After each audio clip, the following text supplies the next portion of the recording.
Best varicose wines చికిత్సనే పొందండి. నొప్పి లేని చికిత్స కోసం సంప్రదించండి ఎబిస్ హాస్పిటల్. ప్రపంచవ్యాప్తంగా అనేక దేశాల మీద ప్రభావం చూపిస్తున్నటువంటి ఇజ్రాయెల్, అమెరికా, ఇరాన్తో చేస్తున్న యుద్ధానికి గ్రహాలు, గ్రహణాల ప్రభావం కూడా ఉంది అని చాలామంది కామెంట్ చేస్తున్నారు. అసలు ఇందులో నిజమెంత? ప్రముఖ జ్యోతిష పండితులు ప్రస్తుతం మనతో పాటు లైవ్ కాల్లో అందుబాటులో ఉన్నారు. ప్రదీప్ జోషి గారు. నమస్తే అండి ప్రదీప్ జోషి గారు. నమస్తే అండి, శ్రీమాత్రే నమః. ఇప్పుడు జరుగుతున్నటువంటి ఏదైతే ఇజ్రాయిల్కి, అమెరికాకి, ఇరాన్తో జరుగుతున్నటువంటి యుద్ధం ఏదుందో దాంట్లో గ్రహాలు, గ్రహణాల ప్రభావం కూడా ఉంది. దానివల్లనే ఇలాంటి యుద్ధ వాతావరణం ప్రపంచవ్యాప్తంగా నెలకొన్నటువంటి పరిస్థితి ఉంది అని చెప్తున్నారు. నిజంగా యుద్ధాలకి, గ్రహాలకి, గ్రహణాలకి లింక్ ఉంటుందా సార్? అసలు వాటి ప్రభావం యుద్ధాల మీద, యుద్ధ వాతావరణం రావడానికి ఇలా కారణాలు అవుతాయా అసలు? కరెంట్గా ఉంటుంది, అందులో డౌటే లేదు. ఓకే. నేను ఆల్రెడీ ఇంతకు మునిపే మీకు సుమన్ టీవీకి వివిధ ఛానల్లో నేను ఇంటర్వ్యూ ఇచ్చినప్పుడే చెప్పాను. 2026 సంవత్సరంలో యుద్ధాలు వస్తాయి అని చెప్పాను. పరాభవ నామ సంవత్సరం. మన సాంస్క్రిట్ లో క్లియర్ గా, మన ఏన్షియంట్ టెక్స్ట్లలో క్లియర్ గా చెప్తుంది ఏ సంవత్సరం ఏం జరుగుతుందో. సంవత్సరం పేరుతో మనం తెలుసుకోవచ్చు. ఓకే. పరాభవం, ఇప్పుడు పరాభవ నామ సంవత్సరం వస్తుంది. పరాభవం అంటే అర్థం ఏంటి? ఓడిపోవడం. అవును. సో ఎవరైతే గనక మానవాళికి నష్టం కలిగిస్తారు, మానవాళికి హాని కలిగిస్తారు, సో ఒక హ్యుమానిటీకి ఎక్కడైతే విలువలు ఉండవు, స్త్రీలకు స్వేచ్ఛ లేదు, ఎవరి జీవితంలో వాళ్ళ జీవితం ఎలా గడపాలనుకుంటే అట్లాంటి స్వేచ్ఛలు లేవు, అలా ఎవరైతే గనక మనుషుల స్వేచ్ఛను హరిస్తారో, ఎవరైతే గనక మనుషుల జీవితాలను శాసిస్తారు, అలాంటి వాళ్ళందరూ కూడా ఓడిపోతారు.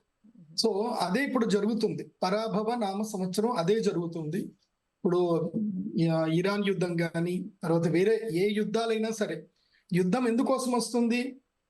ఏదో ఒక ఆటంకం జరిగి యుద్ధం వస్తుంది. దానికి ఏంటంటే గనక మనుషులందరూ కూడా థింకింగ్ మీదనే ఉంటారు. మనకారకుడు చంద్రుడు అవుతాడు, ఆత్మకారకుడు సూర్యుడు అవుతాడు. సూర్య చంద్ర గ్రహణాలు ఏర్పడినప్పుడు భూకంపాలు రావడము, ప్రకృతి విపత్తులు రావడము, లేదా మనుషుల మధ్యన, రాజుల మధ్యన, దేశాల మధ్యన కలహాలు ఎక్కువగా జరగడం, రోగపీడలు ఎక్కువగా రావడం, ఇవన్నీ జరుగుతాయి. మనకి ఎగ్జాంపుల్ కనుక చూస్తే, అంటే ఇది ఒక్కసారి ఇప్పుడు గ్రహణం జరిగింది కదా, ఏదో యుద్ధం ఆల్రెడీ ఎప్పటి నుంచో డిస్కస్ జరుగుతున్నాయి, గ్రహణం అప్పుడు యుద్ధం వచ్చింది కాబట్టి దీనికి మీరు లింకప్ చేసుకుంటున్నారు అని అంటారు. అది అబద్ధం. ఎందుకోసం అంటే ఆల్రెడీ జ్యోతిష్ శాస్త్రంలో క్లియర్ గా చెప్పారు. మనకి డిసెంబర్ 19వ తారీఖు షష్టగ్రహ కూటమి 2020లో ఏర్పడింది. దాని తర్వాత ఏమైంది? లాక్డౌన్ అవ్వడము, అసలు ఎవరు ఊహించినంత భయంకర వ్యాధులు వచ్చాయి. కరెక్ట్. సో అది ఏమిటి? అది వికారి నామ సంవత్సరం. వికృతి, వికారము అంటే మొత్తం వికారంగా ఉంటుంది ప్రపంచము. వికృతి నామ సంవత్సరం. తర్వాత 2021లో శార్వరి నామ సంవత్సరం వచ్చింది. మొత్తం అంతా కూడా చీకట్లోకి వెళ్ళిపోయింది. ఎంతో మంది జీవితాలు చీకట్లోకి వెళ్ళిపోయాయి. సో తర్వాత అందరూ జంప్ చేశారు, అక్కడ నుంచి ఆ బాధల నుంచి బయటపడ్డారు. శుభకృత నామ సంవత్సరం మంచి జరిగింది. విశ్వావసు, అది కూడా కొంచెం మంచి జరిగింది. కాకపోతే ప్రకృతి విపత్తులు ఏర్పడ్డాయి. ఎందుకోసం అంటే పోయిన సంవత్సరం కూడా మనం ఆల్రెడీ షష్టగ్రహ కూటమి జరిగింది, పంచగ్రహ కూటమి జరిగిందని మనం డిస్కస్ చేసాం. విజయవాడలో విపత్తు వచ్చినా కానీ, కేదార్నాథ్ లో విపత్తులు వచ్చాయి. ఇప్పుడు కూడా అదే జరుగుతుంది. ఫల్గుణ మాసంలో, ఫల్గుణుడు అంటే ఎవరు? అర్జునుడు. అర్జునుడు దేనికి? అర్జునుడు చెప్పగానే మనకి ఏం గుర్తుకొస్తుంది? యుద్ధం గుర్తొస్తుంది, భారత యుద్ధమే గుర్తుకొస్తుంది. సో ఫల్గుణ మాసము లోపల మనకి అమావాస్య, తర్వాత మాఘ అమావాస్య రోజు వచ్చింది. అంటే పాల్గొన మాసం ప్రారంభమయ్యేటప్పుడు అమావాస్య రోజున సూర్యగ్రహణం ఏర్పడింది, ఇప్పుడు చంద్రగ్రహణం ఏర్పడింది. ఈ యొక్క యుద్ధము ఇంకా 15-20 రోజులు ఉంటుంది. నేను ఆల్రెడీ ఈ గ్రహణాల కారణం చేతనే యుద్ధాలు వస్తున్నాయి. మళ్ళీ ఆగస్ట్ లో కూడా గ్రహణం ఉంది. అవును, ఆషాఢ మాసంలో గ్రహణం ఉంది. ఆ గ్రహణం కూడా మళ్ళీ తీవ్రమైన ఇబ్బందులు వస్తాయి. మళ్ళీ యుద్ధం కూడా మొదలవుతుంది. ఇప్పటిదాకా అంతర్యుద్ధం నడిచింది. మన భారతదేశానికి కూడా యుద్ధం వచ్చే అవకాశం ఉంటుంది. ఎప్పుడు ఆ టైంలో, మీరు ఇప్పుడే చెప్తున్నాను, ఇది రికార్డ్ చేసి పెట్టుకోండి. మళ్ళీ సూర్యగ్రహణం, చంద్రగ్రహణం జరగబోతుంది. ఆ టైంలో బంగ్లాదేశ్ నుంచి, వెస్ట్ బెంగాల్ నుంచి, పాకిస్తాన్ నుంచి మన భారతదేశానికి అటాక్ అవుతుంది. వెస్ట్ బెంగాల్లో రక్తపాతం ఏర్పడుతుంది. కాబట్టి ఈ రాబోయే, ఇప్పుడు మన భారతదేశంలో మనం ఏం చేస్తాం? మన అన్నదానం చేస్తాం, విద్యాదానం చేస్తాం, చిన్న కార్యక్రమం జరిగినా అందరిని పిలిచి అన్నం పెడతాం. సో మనం నీళ్లు దానం చేస్తాం. మన భారతదేశంలో ఉన్న కల్చర్ ఏంటంటే అందరికీ సహాయం చేయడమే మన కల్చర్. కాబట్టి మన దేశానికి ఈ పరాభవన సంవత్సరంలో ఎలాంటి కీడు లేదు, ఎలాంటి విపత్తు లేదు. పోనీలేండి, గుడ్ న్యూస్ చెప్పారు. ఎవరైతే స్త్రీలను హింసిస్తారో, మానవత్వాన్ని కించపరుస్తారో, స్వాతంత్రాన్ని కొల్లగొడతారో, క్రూరత్వం ఎక్కువగా ఎక్కడైతే ఉంటుందో ఆయా దేశాల్లో తప్పకుండా పరాభవం తప్పదు, పరాభవం ఉంటుంది. ఓకే. ఎందుకు మనుషుల యొక్క స్వేచ్ఛని, ఎందుకోసం అంటే మనిషి స్వేచ్ఛగా బతకాలి, అందరికీ స్వేచ్ఛ ఉంటుంది. Correct correct. ఆ స్వేచ్ఛను ఎప్పుడైతే హరిస్తారో అలాంటి సమయంలో ఇలాంటి విపత్తులు వస్తాయి. అయితే న్యాచురల్ కెలామిటీస్ వస్తాయి, భూకంపాలు వస్తాయి, వరదలు వస్తాయి, లేకపోతే కరువు ఏర్పడుతుంది, లేకపోతే రోగాలు వస్తాయి, లేకపోతే ఇలాంటి యుద్ధాలు వస్తాయి. కాబట్టి యుద్ధాలు వస్తున్నాయి. కాబట్టి దీని గురించి ఎవరు కంగారు పడకండి. కానీ ఎవరైతే నేను అరబ్ కంట్రీస్ లో ఉండేటువంటి మన తెలుగు వాళ్ళకి చెప్తున్నాను, సాధ్యమైనంత తొందరగా మీరు వచ్చేసేయండి. ఎందుకోసం అంటే ఇది వరల్డ్ వార్ కి కూడా దారితీసే అవకాశం ఉంటుంది.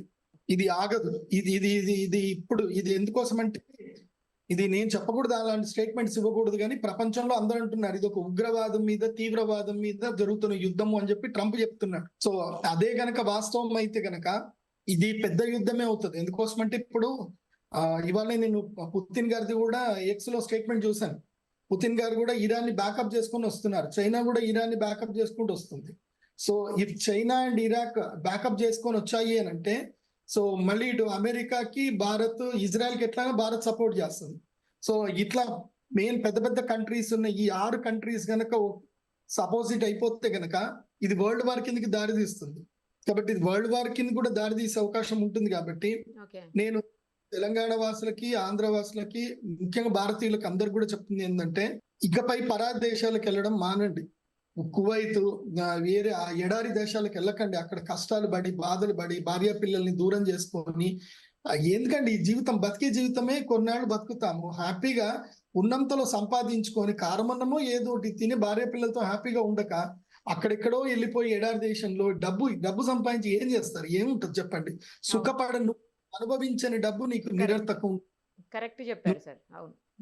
పిల్లలతో లేకుండా, పిల్లల్ని దగ్గర లేకుండా, భార్య దగ్గర లేకుండా, దూరం ఉండి వీడియో కాల్ మాట్లాడుకొని ఏమా బతుకులు అవన్నీ కూడా. కాబట్టి నేను కువైత్, విదేశాల్లో ఉండే తెలుగు వాళ్ళందరికీ, భారతీయులందరికీ చెప్తున్నాను, చక్కగా రండి, భారతదేశంలో వ్యవసాయం చేసుకోండి. రాబోయే కాలంలో భారతదేశం సుసంపన్నం అవుతుంది, భారతదేశంలో వ్యవసాయం వికసిస్తుంది. ప్రపంచ దేశాలన్నిటికీ అన్నం పెట్టేది భారతదేశమే. దానికి యుద్ధం శ్రీకారం అవుతుంది. ఈ యుద్ధం తోటి ప్రపంచం మొత్తం కూడా భారతదేశం యొక్క గొప్పతనం తెలుస్తుంది. ఎందుకోసం అంటే మనం ఎన్నడూ కూడా ఎవరి మీద వాంటెడ్లీ యుద్ధానికి వెళ్ళలేం. ఇబ్బంది పెడితే తప్ప మనం యుద్ధం చేసాం తప్ప మన మీద దాడి చేయలేదు. సో భారతదేశం అన్నం పెట్టే దేశం. కాబట్టి భారతీయులు ఎక్కడున్నా తిరిగి వచ్చేసేయండి. టైం దొరికింది అని అంటే వచ్చేసేయండి. ఎందుకోసం అంటే రాబోయే కాలంలో ఈ యుద్ధం కంటిన్యూ అవుతుంది. మోస్ట్లీ ఆగస్టు ఏదైతే గ్రహణం వచ్చేంత వరకు ఈ యుద్ధం కంటిన్యూ అవుతుంది. అడపా దడప యుద్ధం జరుగుతుంది. అంతర్యుద్ధాలు ఏర్పడతాయి. ఇరాన్ ఒకటే ఉంది, ఇప్పుడు ఇరాన్ తోటి ఇరాక్ కూడా కలుస్తుంది. రేపు వేరే దేశాలు కూడా కలుస్తాయి ఇంకా. సో మిజైల్స్ పంపించుకోవడం, ఇంటర్నల్ డీల్ చేయడం జరుగుతుంది. అది కూడా చూసుకోండి. ఇది యుద్ధం అయితే వస్తుంది. Thank you sir. Thank you so much.